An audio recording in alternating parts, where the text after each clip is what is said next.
اب نیکی کا تصور ہمارے ذہن میں علیحدہ علیحدہ سے ہے. ہر آدمی کے ذہن میں نیکی کا ایک علیحدہ تصور ہے.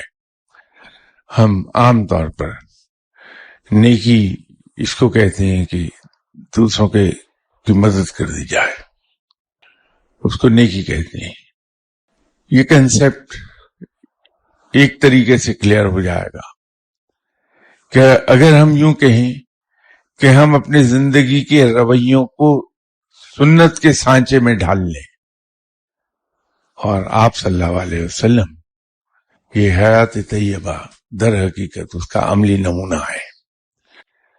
زندگی اس انداز میں گزاریں، اپنی زندگی کے رویوں کو اور زندگی کے اسلوب کو سنت کے سانچے میں ڈھال لیں، اور ذوق اور شوق اس کی بنیاد فراہم کرے گا.